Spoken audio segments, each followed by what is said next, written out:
Hello seekers, welcome to Punneit's Astrology, your one-stop astro channel.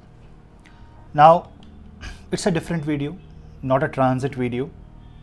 For those for whom this video is applicable, watch this video till the end. And for others, you should watch this for academic knowledge, and you can also help someone if you know they are also facing similar kind of problems. And this is a question that I have encountered in many consultations for people who are facing this Mahadasha or Antardasha.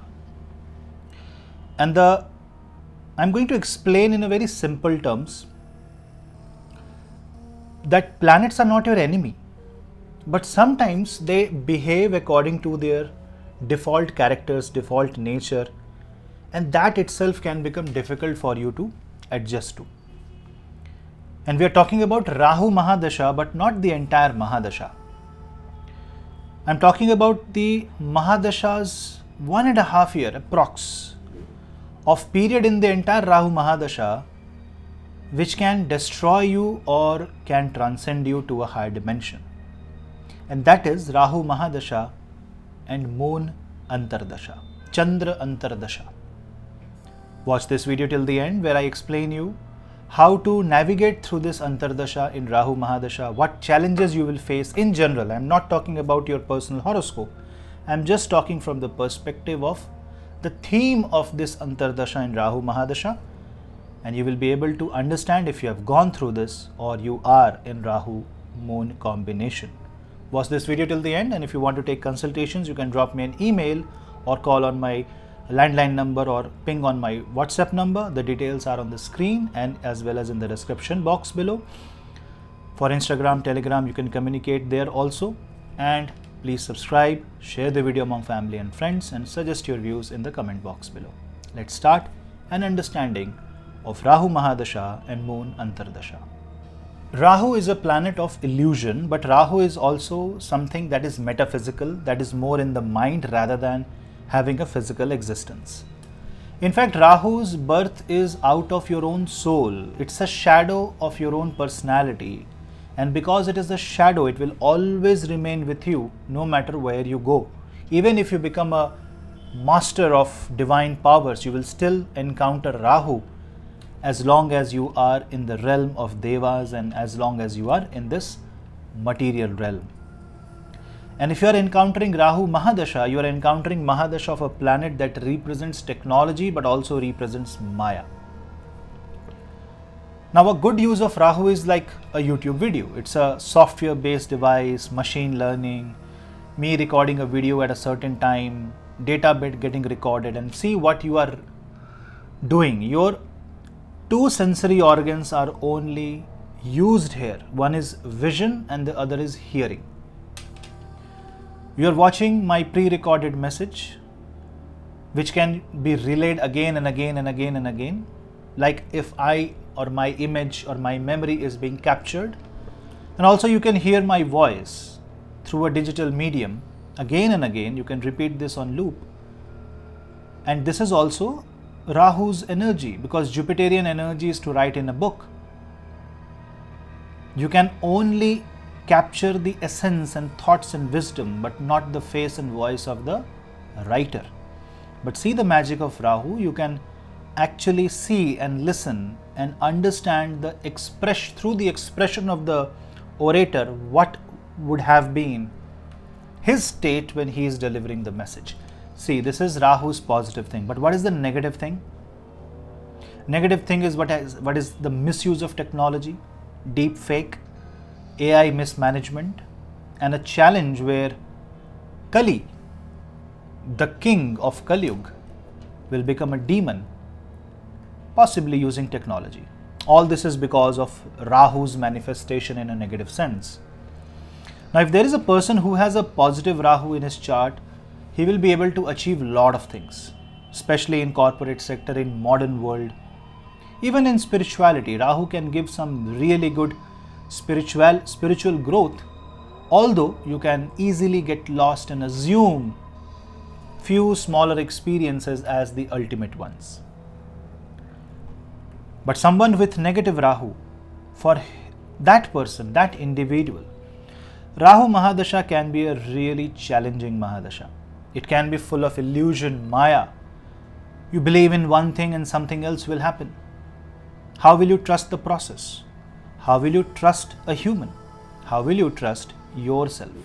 And then we suggest praying to Bhagwan Mahashiv, Kal Bhairav.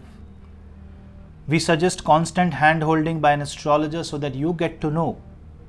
Because you are in a body who is guided by Rahu through your own karma, and you will not be in a situation to figure out what's right and wrong. In Rahu Mahadasha, a lot of people have a certain dharana, an assumption about life, which breaks in Jupiter Mahadasha. And in Rahu Mahadasha, which starts with Rahu Antardasha, as all other Mahadashas, and when I say Rahu Mahadasha, I am talking about the Vimshottari Mahadasha, a certain category of Mahadasha which is Nakshatra based, you will encounter Moon Antardasha. What is Moon? Your mind, your assumption about life, how you interact with this Maya. And when I see Rahu Mahadasha and Moon Antardasha, it reminds me of, if you have seen the movie Matrix, Morpheus. Someone who has this strong belief but can still interact with the Maya. And also I understand the state of the person, whether he will take the blue pill or the red pill. Whether you want to stay in this Maya or you want to get out of the Maya. And therefore Rahu Mahadasha and Moon Antardasha can give rise to either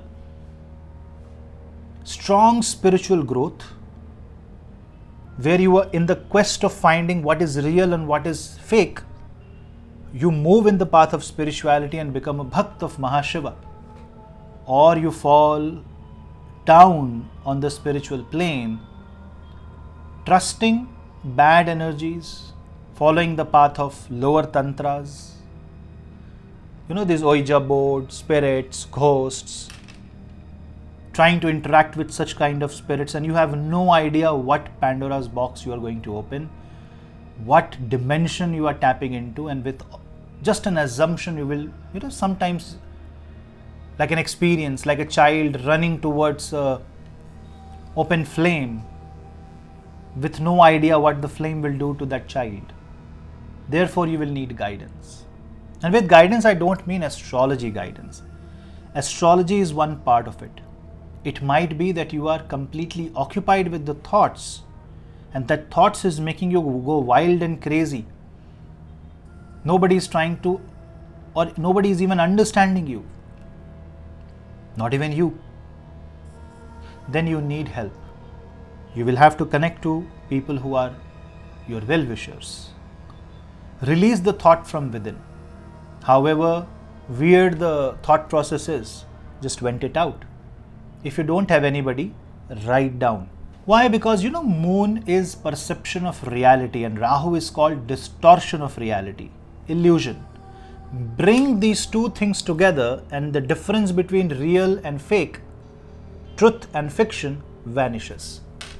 That is why I have seen a lot of people in Rahu Mahadasha and Moon Antardasha either becoming great spiritual masters or losing their track and sometimes facing mental traumas, agony, frustration, taking wrong decisions, too frustrated, constantly agitated, anxious, anxiety kicks in, fear will kick in, and out of nowhere losing their way. Some people lose their job, some people lose their marriage, some people lose their sanity.